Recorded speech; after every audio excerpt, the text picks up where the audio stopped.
If I woke up tomorrow with zero savings, zero investments, and zero financial plan, this is the exact budget I would build from day one. Not a perfect budget, not a complicated budget, a real working budget that actually fits the way normal people live. Today, I'm going to walk you through every single line of it, what I would spend, what I would cut, what I would save, and what I would invest, starting from absolute zero. Welcome back to From Zero to Wealthy. Today we are getting extremely personal and extremely practical. Budgeting is the foundation of every financial plan, but most budgets fail because they are built on perfection. They assume you will never eat out, never have fun, and never make a mistake. The budget I am going to show you today is built on reality. It is flexible, it is forgiving, and it is designed to actually work for a real person living a real life. Let us build it together. The foundation, the 50-30-20 rule. Before we get into the specific numbers, let me show you the framework I would use.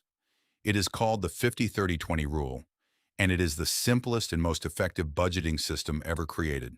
Here is how it works. 50% of your take-home income goes to needs: rent, utilities, groceries, transport, insurance, minimum debt payments. 30% goes to wants: dining out, entertainment, subscriptions, hobbies, anything that makes life enjoyable. 20% goes to your financial future: savings, investments, emergency fund, extra debt payments. That is it. Three categories, three percentages. One system that works at any income level. Whether you earn $1,000 a month or $10,000 a month, the ratios stay the same. The amounts change. The system does not. Building the budget. Needs at 50%. Let us say you take home $2,000 per month after tax. That is a realistic starting income for someone beginning their financial journey. 50% of $2,000 is $1,000 for needs. Here is how I would divide that $1,000. Rent or housing, $500 to $600. This means living with roommates, choosing a modest apartment, or living slightly outside the city center. Transport, $100 to $150. Public transport where possible, or a reliable used car with low insurance. Groceries, $150 to $200. Cooking at home the majority of the time. Utilities and phone, $100 to $150. That leaves a small buffer for insurance or any other essential costs. The key principle here is that housing is the biggest lever. If you can keep your housing cost below 30% of your income, everything else becomes dramatically easier. Building the budget, wants at 30%. 30% of $2,000 is $600 for wants. This is the category most budgets get wrong. They eliminate wants entirely, and that is why most budgets fail within weeks. People are not machines. We need enjoyment. We need social connection. We need things to look forward to. Here's how I would divide the $600. Dining out and social, $150. That is roughly 2 to 3 meals out per week, which is a completely normal social life.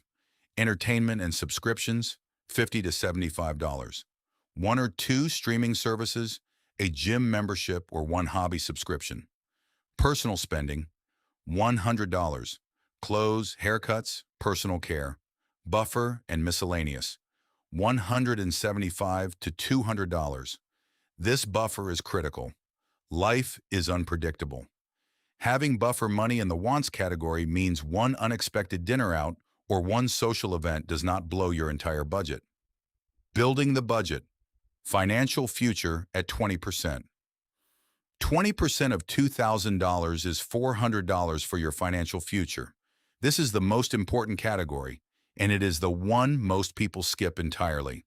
Here is exactly how I would split that $400. Emergency fund, $200 per month until you reach $1,000. Once you hit $1,000, shift this to 3 months of expenses. Investments, $150 per month into a low-cost S&P 500 index fund automatically. Extra debt payment, $50 per month on your highest interest debt above the minimum. This $400 per month does 4 things simultaneously. It builds your emergency protection. It starts your wealth building through investing. It attacks your debt faster than the minimum. And it builds the habit of paying your future self first before anything else. What to do when the budget feels tight? I want to be honest with you. On $2,000 a month, this budget will feel tight sometimes. Here is what I would do when that happens. First, look at the wants category before touching anything else. The wants category exists to be adjusted. It is not fixed. If a tough month comes, drop dining out to $50 and put the extra $100 back into the buffer. Second, do not touch the 20% category, ever. This is non-negotiable. The moment you start borrowing from your savings and investments to fund your lifestyle, you break the one habit that makes the whole system work. Third, focus on increasing income.